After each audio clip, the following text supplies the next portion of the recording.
Noong unang panahon hanggang sa kasalukuyan, marami pa rin ang naniniwala sa kulam.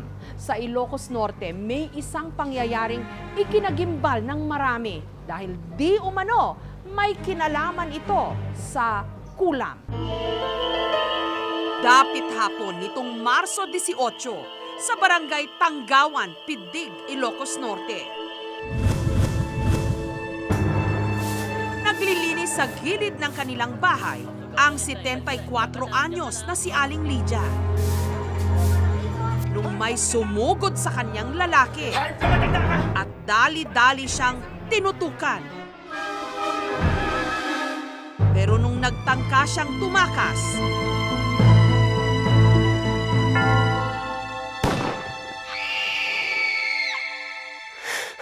ang suspect agad na nakatakas.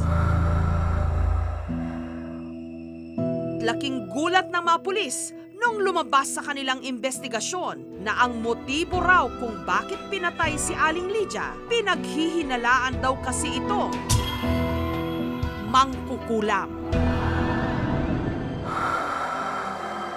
Nagsimula raw ang lahat Oktubre nung nakaraang taon. Nung lubhang nagkasakit si Agrifina, kapitbahay ni na Aling Lydia. Nadala pa raw si Agrifina sa ospital para magpa-check up, pero makalipas ang ilang araw, lalo raw lumubha ang lagay nito. Unti-unti po siyang nagsusuka, tapos minsan palagi na lang siyang humihiga kasi yung tiyan niya yung inaano niya. Ayon sa anak ni Agrifina na si Hazel, napanaginipan pa raw ng kanyang inang si Aling Lydia na pinapagaling siya nito. Kaya kinausap ni Papa noon doon sa bahay nila, nagmakaawa na napuntahan yung nanay ko dito sa bahay. Tapos inanuan niya yung tiyan niya, yung linawayan niya. Pero sa halip na gumaling si Agrifina, nag-agaw buhay pa raw ito. Dahil dito, agad siyang pinatingin sa albularyo.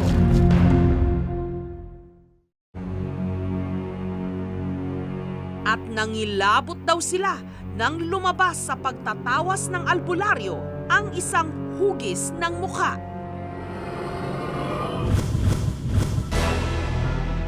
Di umano, malaki ang pagkakahawig kay Aling Lydia. Pag walang na-find outan yung mga doktor talaga dun sa batak na sakit niya, opo, sigurado po akong nakulam po siya. At nito nga lang Marso, ang asawa ni Agrifina na si ang sumugod kay Aling Lydia at pumatay sa kanya dahil lamang sa suspetsa. Sinasabing bago pa dumating ang mga Kastila sa Pilipinas, may isinasagawa na raw mga ritual ang ilan sa ating mga ninuno na maihahalin tulad sa kulam. Ginagawa ito upang di umano saktan, pahirapan, o hindi kaya patayin ang taong kukulamin. Ngunit nung dumating ang mga Kastila at lumaganap na ang Kristyanismo, unti-unti na raw itong nawala. Gayunpaman, sa modernong panahon ngayon, marami pa rin ang naniniwala rito. Si Aling Teresita, malakas daw ang paniniwala niya na siya'y kinulam.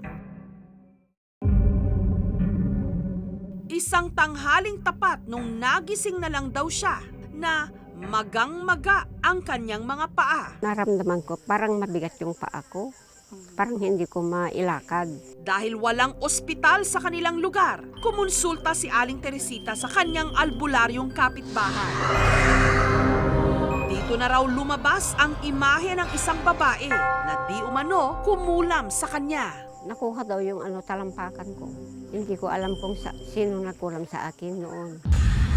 Pero hindi pa rito nagtapos ang di mano paghahasik ng kapangyarihang itim kay Aling Teresita. Dahil ang anak naman daw niya ang sunod na kinulam. Nagpunta sa patay ma'am dito sa barangay Ababot nung nakatulog daw. Nung bumangon na madaling araw, binigyan ng kape, ininom. Pagkatapos noon, sumasakit daw ang tiyan. Kaya pinatingin muli ni Aling Teresita ang kanyang anak sa albularyo. Laking gulat nila na iisa ang itsura ng babaeng di umano kumulam din sa kanyang anak. Almost 2 weeks ata, sumasakit yung tiyan. Nung hindi nakayaan, tinakbo sa ospital na madaling araw. Subalit ilang oras lang daw ang lumipas. Binawian ito ng buhay. Naniniwala silang nakursunadahan sila nito.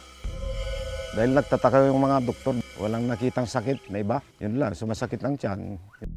Pero ayon sa mga doktor, Better talaga na mag-consult sa amin muna. Lalo na kung yung mga case na ganyan, na parang nag-iisip tayo ng cancer, syempre immediate dapat ang treatment dyan. samantala, nito lang Miyerkules, binurol na ang labi ng pinaghinalaan na si Aling Lydia. Ang kanyang mga anak hindi matanggap ang sinapit ng kanilang ina. Walang Kasi kalaban-laban. parang manok na binaril ang nanay namin eh. May paglilinaw rin ang pamilya ni Aling Lydia. Gusto namin linisin yung pangalan ng nanay namin. Kaya kami hindi naman talaga mangkukulam yung nanay namin. Wala naman mangkukulam, di ba? Ang kanilang ipinagdarasal at hinihiling ngayon, hustisya. Pero yung justice, yun lang ang yung pagdusahan niya, yung ginawa niya. Samantala, ang di umano'y kinulam na si Agrifina. Kasalukuyang nasa ICU o Intensive Care Unit ng isang ospital. Sa complaint niya na since October, lahat ng ini-intake niya na food and even water lumalabas. So ang kinoconsider namin, meron siyang bukol below the stomach. So ang tawag namin doon gastric outlet obstruction. Ang suspect naman sa pagpatay kay Aling Lydia na si George, nasa kustodiya ng mga pulis sa kasong murder. Yun lang binaril ko si Nana Lydia. Walang ibang dahilan. Yun lang mang kukulam. Naliwanagan niyo yung isip ko. Ako, si Morander, ako si Kapitan. Nag-waiver siya na magiging custody namin siya dito sa PNP PIDDIG. Tapos kung ano ng decision ng court, kung itra-transfer namin sa provincial jail, saka namin itra-transfer sa... Pag titingnan mo yung catechism ng Catholic Church, naka-enumerate ang witchcraft as one of the sins against the first commandment. Kaya nga hanggat maaari ay kailangang kumalas tayo sa mga ganitong mga ugnayan. Okay? Totoo man o hindi ang kulang, iisa lang ang malinaw. May mga nagkakagalit, nagkakasakitan at mga buhay na nasasayang dahil sa mapanganib na paniniwalang ito.